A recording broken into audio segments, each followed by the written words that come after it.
3학년 여러분 안녕하세요. 집에서 잘 공부 열심히 하고 있죠?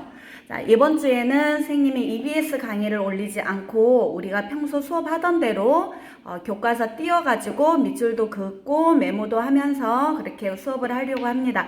지금 뒤에 우리 교과서 내용이 보이나요? 칠판에? 선생님 여기 사회실 1인데요. 여러분도 공부할 때만큼은 책상에 바른 자세로 앉아서 수업을 듣도록 해요. 자, 오늘은 교과서와 필기구 그리고 옆에 메모지가 필요합니다. 그리고 교과서 내용이 끝나면 우리가 여러분이 월요일날 집에 갈 때 나눠줬던 학습지 있죠? 그 학습지 문제 풀어보는 것으로 마무리하도록 할게요. 자, 선생님은 이만 이제 얼굴을 끄고 공부를 하겠습니다. 이만 안녕. 목소리는 계속 나와요. 자, 여러분이 교과서 84쪽을 펴시고 이 시간에는 84부터 87까지 하도록 할게요. 자, 오늘 공부할 내용은 책에서도 보다시피 국내 총생산의 이해다 라고 해서 경제단원에서 심화 내용이다 라고 생각하면 되겠습니다. 이미 우리 일반 학생들은 수업을 이 부분은 했기 때문에 복습을 한다. 그리고 수업을 했다고 해서 다 아는 건 아니죠? 그래서 겸손한 마음으로 다시 한번 들으면서 다른 2, 3, 4반보다 이 단원에서는 월등히 더 좋은 성적을 보여야 되겠습니다. 2번 공부를 한 것이니까요. 자, 이 시간에는 84쪽 먼저 보겠습니다.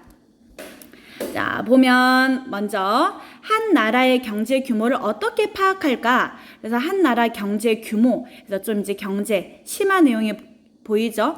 자, 제일 중요한 개념이 국내 총생산이 되겠습니다.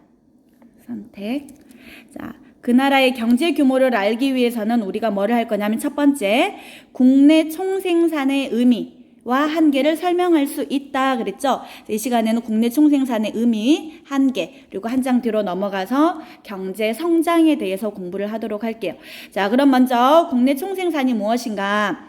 자, 이걸 알기 전에 금방 우리는 경제 규모라는 이야기를 했죠. 이 경제 규모라는 것은 그 나라가 얼만큼의 생산 능력과 어떠한 지금 현재 경제 상태에 있는가. 너희 나라 경제 상태 어때? 굉장히 좋아. 이럴 수는 없죠. 좋다라고 하는 것은 너무나 주관적이기 때문에 객관적인 지표가 필요합니다. 그것을 우리는 쌤이 써볼게요. 국민 경제 지표라고 하거든요. 터치펜이 잘 안 먹혀요. 여러분들 이해하세요? 자, 국민 경제 지표라고 하는데 그 나라의 경제 상황을 확실하게 국민들에게 알려주는 지표다라고 생각하면 되겠습니다. 이 경제 상태를 알려주는 국민 경제 지표에는 국내 총생산이 있고요. 이 시간에 우리 공부할 거죠. 쌤 좀 크게 쓸게요. 국내 총생산 그리고 국민 총생산이 있어요. 국민 총생산. 다음 시간에 이 시간 후반부에 나올 경제 성장률, 물가 상승률. 여러분은 책 내용이다 이렇게 막 쓰면 안 돼요. 여백에 있으니까 여백에 글자 크기 잘 조정해서 쓰세요. 실업률 이런 지표들이 있습니다. 그래서 이런 지표들을 보면 확실하게 그 나라의 경제 상태를 알 수가 있겠죠. 물가 상승률을 본다. 그 나라의 물가가 얼만큼 올랐는가. 현재 우리나라의 실업은 어떨까? 고용 상태는 어떨까? 실업률을 보면 알 수 있겠죠. 그래서 이런 것들을 국민 경제 지표라고 하는데 이 순서대로 공부를 다 할 거예요. 그래서 이 시간에는 국내 총생산에 대해서 공부를 할 겁니다. 자, 먼저 이 국내 총생산에 대해서 공부를 하기 전에 여기 아래 보면 국민 총생산도 있죠. 두 개가 비슷하지만 요즘에는 국내 총생산만 써요. 왜 그러냐 하면 자, 쌤이 그림을 하나 그려볼게요. 자, 이렇게 그릴 수가 있겠습니다. 자, 여기는 우리가 국내 총생산이라고 하고요. 여기를 너무 지저분하죠. 국민 총생산이라고 하면 두 개가 이렇게 겹쳐지는 부분이 있습니다. 이 겹쳐지는 부분을 우리는 설명을 하면 자국민, 우리나라 국민이겠죠? 우리나라 국적을 가진 국민이 우리나라 안에서 국내에서 생산한 것을 다 더한 거, 이 부분이 들어가요. 자, 그래서 국내 총생산이다. 국내에서 생산한 걸 다 더하면 되는 거고, 국민 총생산이다. 그 나라 국민이 생산하는 걸 다 더하면 되는 건데, 겹쳐지는 부분, 우리나라 국민 들어가 있죠? 우리나라 국내 들어가 있죠? 자, 그렇다면 국민 총생산에는 들어가지 않은 국내 총생산의 이 부분은, 국내에는 우리나라 국민도 있지만 외국인도 있겠죠. 외국인이 우리나라 안에서, 우리나라에 와서 생산한 거, 이 부분이 국민 총생산에는 들어가지 않은 부분이겠죠. 우리나라 국민이 아니니까 외국인은. 자, 그러면 국내 총생산에는 들어가지 않지만 국민 총생산에만 들어가는 이 영역은 뭐가 되겠어요? 우리나라 국민이 국내에 있다면 어디도 있겠어요? 해외도 나갈 수 있겠죠? 그래서 해외에서 우리나라의 자국민이 생산한 것을 다 더한 것이 돼서 요즘에 우리는 국내 총생산 써도 되고 국민 총생산 지표를 봐도 되지만 세계화 시대에 훨씬 우리에게 신뢰감이 있는 지표는 바로 국내 총생산이에요. 우리나라 국민이 해외에 나가가지고 생산한 거 현재 우리나라 경제 상태에 아무런 영향을 주지 않습니다. 그래서 우리는 점점 세계화가 되면서 세계화 추세에 따라서 교류가 굉장히 활발해지고 있죠. 해외 나가서 일하는 사람도 많고 우리나라에 와서 일하는 사람도 많고, 세계화 추세에 따라서 아직은 GDP라고 할까요? 책에 여기 나와 있네요. 자, GDP 국내 총생산을 국민 총생산보다 더 많이 쓴다. 왜냐하면 우리나라 국민이 해외에 나가서 생산에 참여하고 있는 것은 그 나라 외국에 영향을 주지 그 나라의 경제 발전에 영향을 주지 우리나라에 영향을 주지 않기 때문인 거예요. 자, 그래서 이 시간에는 우리가 국민 총생산이 아닌 국내 총생산을 공부하게 됩니다. 이런 배경을 공부해 놓으시고요. 자, 국내 총생산의 의미를 먼저 공부하겠습니다. 첫 번째, 자, 국내 총생산이란 일정 기간 동안이라고 해요. 일정 기간이라고 하면 1년을 이야기합니다. 1월 1일부터 12월 31일까지. 두 번째, 터치펜이 안 먹혀요. 한 나라 안에서, 금방 공부했죠? 다른 나라가 아닌 그 나라 안. 한마디로 이 국내 총생산은 국경을 기준으로 하는 개념이에요. 우리나라 안에서. 세 번째, 새롭게 생산한. 즉 새롭게 생산한다라는 말은 뭐를 포함하지 않아요? 맞습니다. 중고 제품은 포함하지 않아요. 작년에 생산해서 올해 판다? 이런 중고 제품 포함하지 않습니다. 다시 할게요. 선생님이 정리 좀 해줄게요. 1번, 일정 기간 동안. 2번, 국경을 기준으로 그 나라 안에서. 3번, 어떻게? 그 해에 생산한 것만. 중고, 작년에 만들었지만 팔지 못해서 올해 팔았다? 올해 팔았지만 만든 건 작년이기 때문에 생산의 기준이에요. 생산 시점이. 그래서 이거는 올해 포함되지 않습니다. 중고는. 네 번째, 최종 생산물만 포함합니다. 최종 생산물이란 건 재료들을 더해서 마지막에 완성품이 나오죠. 그 완성품만 포함을 한다는 이야기예요. 다시 뒤에서 나올 겁니다. 자세하게. 다섯 번째, 가치를 더한 것이다. 가치라고 했는데요. 여기서 말하는 가치라는 것은 시장에서 거래가 된 것만을 포함합니다. 시장에서 거래가 되었다라는 얘기는 정상적으로 허가를 받은 그래서 국세청에 등록이 되는 것만을 포함을 한다는 거죠.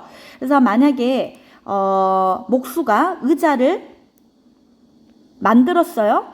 그런데 판매를 안 했어. 누가 썼어? 자기가 썼어. 그러면 이건 시장에서 지금 거래가 안 됐죠. 이건 GDP에 포함이 안 됩니다. 그래서 가치라고 하는 것은 시장에서 거래되는 것만 포함한다라는 개념이 되겠죠. 자, 그러면 다시 자세히 봅시다. 일정 기간이라고 했죠, 아까. 일정 기간은 얼만큼? 보통 1년을 기준으로 한다. 두 번째, 한 나라 안에서. 한 나라라는 것은 뭐를 기준으로 한다? 그 나라의 영토 안, 국경을 기준으로 한다. 국경을 기준으로 한다. 세 번째, 뭐만 포함한다? 최종 생산물만 포함한다. 한마디로 우리 옆에 보면 지금 의자를 만드는 데 있어서 나무와 목재 나무 못 이런 게 들어갔겠죠. 그런데 나무나 못이나 이런 것들은 다 이미 의자 가격에 포함이 되어 있기 때문에 이런 것들은 포함하지 않고 의자 가격만 GDP에 포함을 합니다. 자, 그 다음에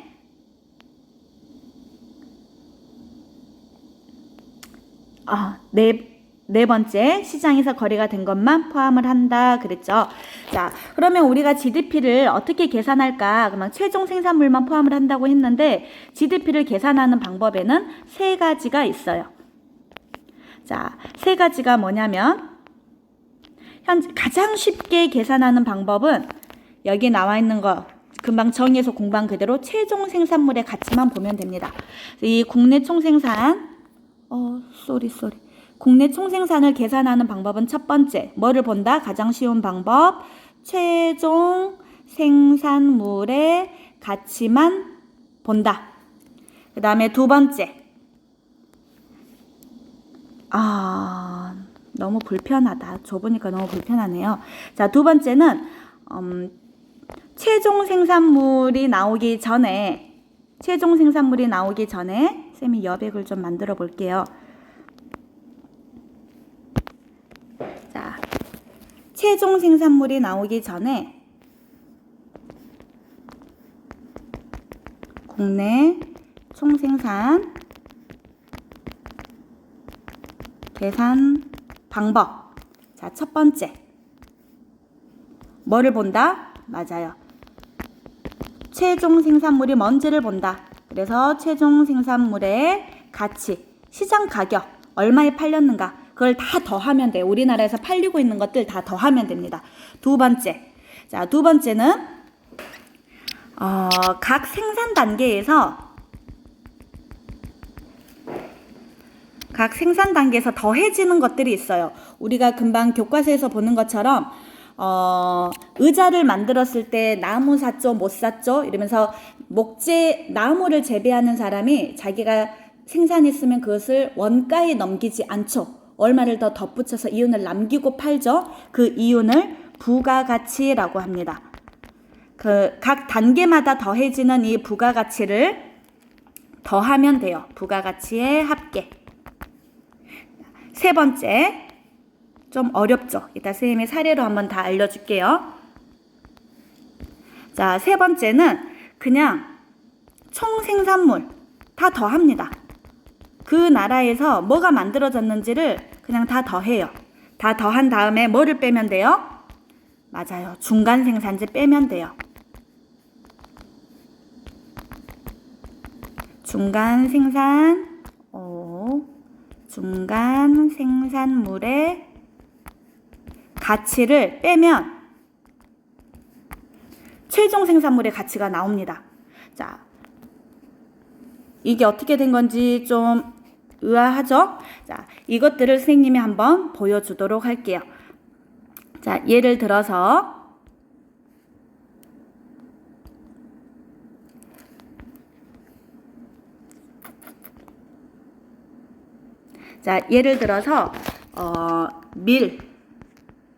밀을 재배하는 농부가 있어요. 자, 밀을 재배했으면 누구에게 팔까요? 밀가루를 만드는 사람에게 팔겠죠. 그럼 밀가루는 또 누가 사가냐면 빵을 만드는 사람이 사갑니다.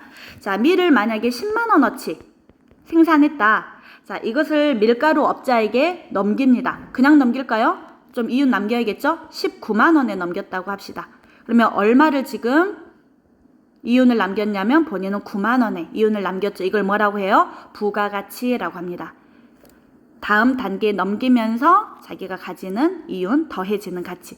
자, 밀가루 업자는 이 밀을 19만 원에 사서 빵을 만드는 사람에게 이것을 넘겼어요. 얼마를 넘겼냐면 10만 원을 좀 더 할까요? 10만 원을 넘겨가지고 이것을 29만 원에 팔았습니다. 그래서 빵이 최종적으로 29만 원어치 팔렸다라고 본다면 여기서 최종 생산물의 가치는 뭐가 될까요? 맞았어요. 최종 생산물은 여기서 빵이 되겠죠? 요즘에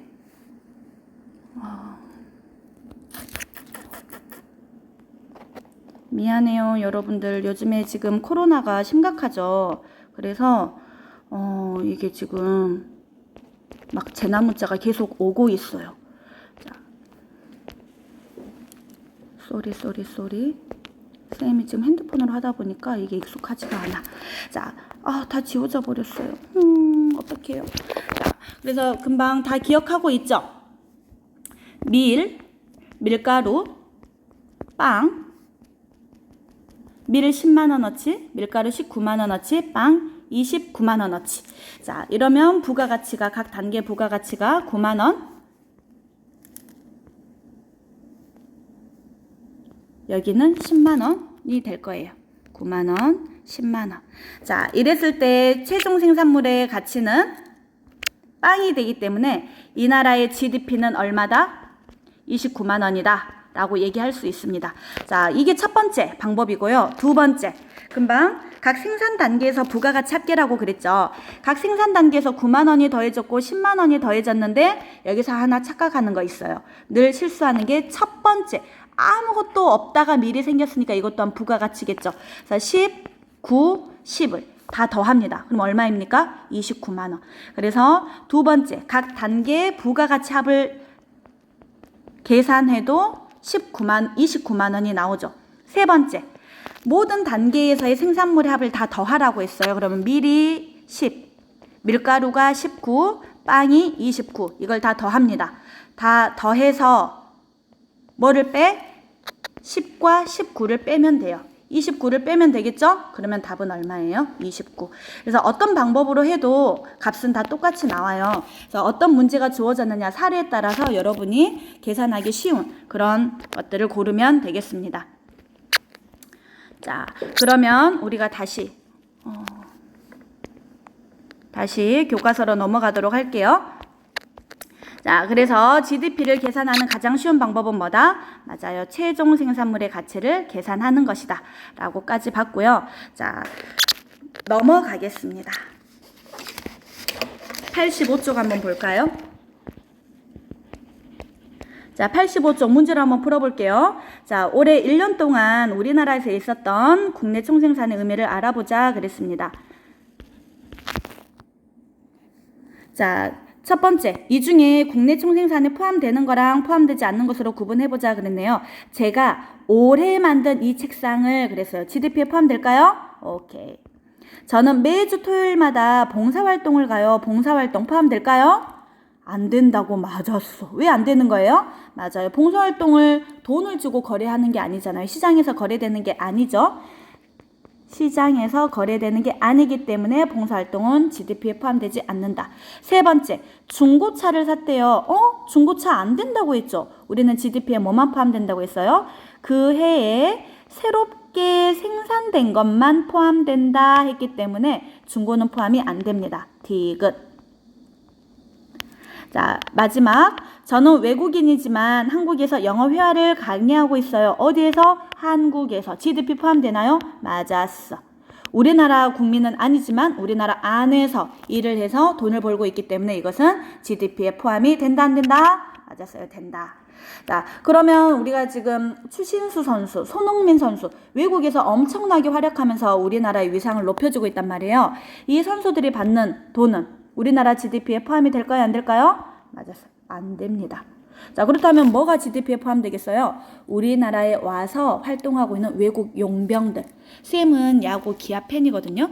기아의 지금 윌리엄스 감독 있잖아요. 이 윌리엄스 감독이 우리나라에 와서 기아팀을 이끌고 있으면서 연봉을 받는단 말이에요. 그 윌리엄스 감독의 연봉 GDP에 포함이 될까요? 안 될까요? 맞습니다. 됩니다. 자, 그러면 이 GDP는 우리나라의 경제 상황을 보여줘서 좋기는 하지만 몇 가지 한계가 있어요. 자, 이 한계 굉장히 중요합니다. 여러분들 꼭 기억하세요. 자, 이 GDP의 한계 엄청 중요해요. 여러분 아마 교실에 있었으면 선생님이 이거 공부하고 나서 막 다 시켜봤을 거야. 자, 먼저 아까 GDP는 그 나라 경제의 규모를, 전체적인 규모를 알려준다고 했잖아요. 그러다 보니까 쌤이 이제 다시 메모를 켜야 될 것 같아요. 자, GDP는 GDP. 자, GDP의 한계. 막 멍 때리고 있다고 온 사람들 메모하고 있으니까 이거 근데 무슨 내용이야? 할 수 있으니까 선생님이 제목을 쓸게요. 자, 이 GDP는 그 나라 전체적인 규모만 알려줄 뿐이에요. 한 나라의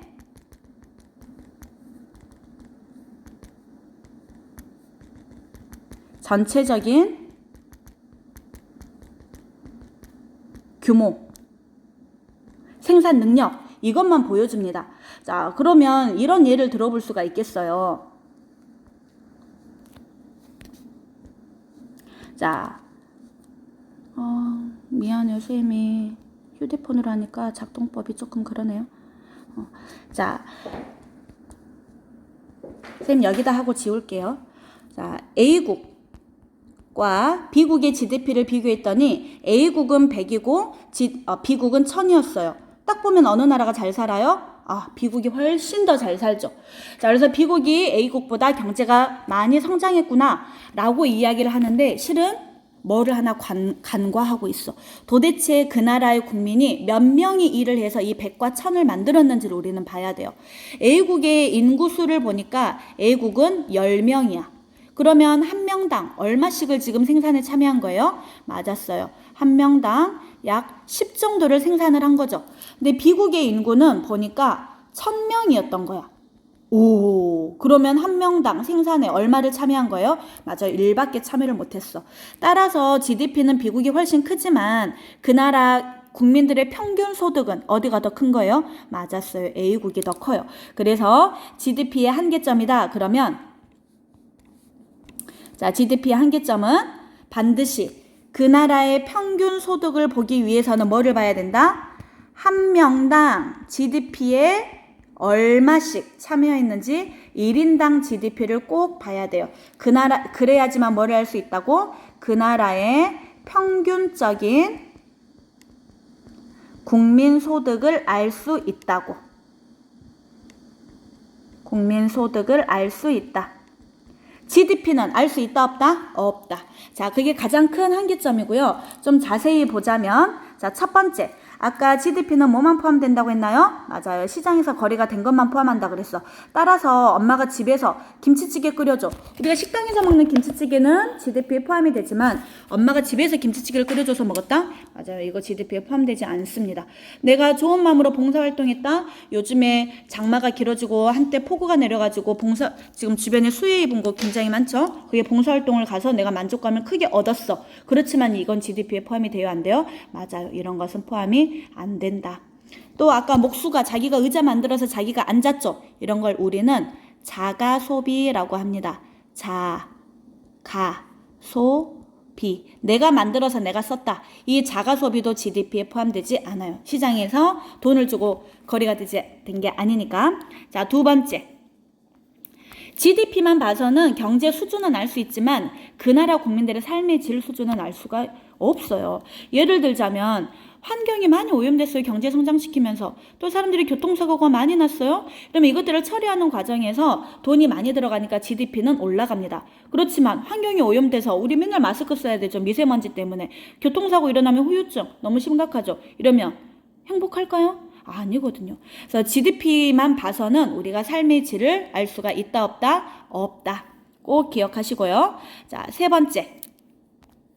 생산의 결과가 얼마나 공정하게 분배됐는지, 빈부격차의 정도가 어느 정도인지는 GDP만 봐서는 알 수가 없어요. 왜? GDP는 뭐만 알려줄 뿐이니까 그 나라의 전체적인 경제 규모만, 큰 덩어리 크기만 알려주기 때문에 이 빈부격차의 정도는 알 수가 없습니다. 그래서 자, GDP의 한계 다시 한번 공부해 볼까요? 첫 번째, 시장에서 거래된 것만 포함하다 보니까 가사노동이나 봉사활동은 어쩐다? 포함하지 않는다. 두 번째, GDP만 봐서는 삶의 질을 알 수 있다 없다? 없다.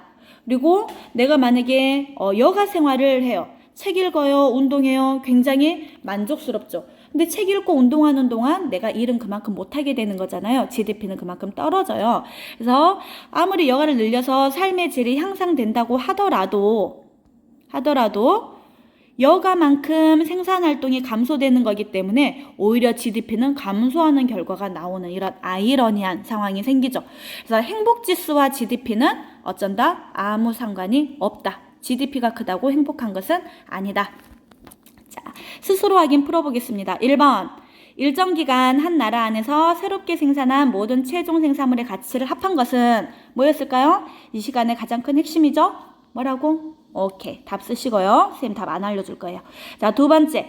국내 총생산을 통해서 생산의 결과가 공정하게 분배됐는지, 빈부격차가 얼만큼 되는지 알 수 있다, 없다? 오케이. 이 답도 여러분들 체크하시고요. 자, 넘어가겠습니다. 자, 이렇게 GDP의 의미와 한계에 대해서 공부를 했는데요. 결국에 GDP는 언제, 이런 한계점이 있음에도 불구하고 언제 활용한다? 맞아요. 그 나라의 전체적인 경제 상황을 파악하고 싶을 때 본다라고 했어요. 그래서 우리가 GDP가 늘어나면 GDP가 증가하면 우리는 경제가 성장했다라고 합니다. 한마디로 어쨌다? 생산 능력과 경제 규모가 커졌다라고 이야기를 하죠. 경제가 성장하면 일반적으로 어때요? 국민들의 소득 수준도 올라가는 것이 맞습니다. 자, 그런데 이 경제가 성장한다고 해서 다 좋기만 하냐? 그것은 아니에요.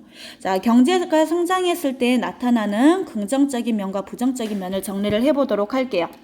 자, 먼저 소득이 증가하겠죠. 경제가 성장하면. 그래서 물질적으로 풍요로워질 수 있습니다. 긍정적인 영향, 긍정. 1번, 물질적으로 풍요로워진다. 자, 그 다음에 두 번째, 교육, 의료 서비스 다 어떻게 돼요? 질이 높아집니다. 그리고 우리가 어때요? 문화와 여가 생활에 대한 요구도 늘어나겠죠. 그래서 경제가 성장하면 전반적으로 다 좋은, 물질적으로 좋은 그런 일들이 생깁니다. 기대 수명도 연장이 될 거고요. 의료 수준이 높아졌으니까 삶의 질도 그만큼 높아지겠죠. 그렇지만 경제가 성장했다고 해서 무조건 좋은 것은 아니에요. 그만큼 자원이 고갈되고 환경도 오염되고 여가 시간도 부족해지고 그러겠죠. 그래서 경제 성장에 부정적인 영향도 있다. 두 얼굴이 있다라는 거 알아두시고요. 자, 여기 보면 우리나라의 경제 성장 정도를 보여줍니다. 자, 자동차 등록 대수가 전보다 훨씬 많아졌죠. 그만큼 물질적으로 풍요로워졌다. 인구 1000명당 의사 수 또는 사망자 수 보면 의사 수는 훨씬 늘어났어요. 의료 서비스 질이 높아졌다. 사망자 수는 오히려 줄어들었죠. 기대 수명이 어쨌다 연장됐다. 여기 나오네요. 기대 수명 연장됐다. 도서관 수 엄청나게 증가했죠. 여가에 대한 관심이 있다는 거 알 수 있어요. 공공체육시설 운동 많이 하고 경제가 성장할수록 자, 유선 통신 서비스 핸드폰에 가입한 사람 숫자도 엄청나게 늘어난 것을 알 수가 있습니다. 자, 그래서 우리나라의 경제 성장 정도는 1970년과 2015년에 보면 어마어마하게 달라졌다. 옆에 과거와 오늘날의 학교 생활의 모습 나와 있네요.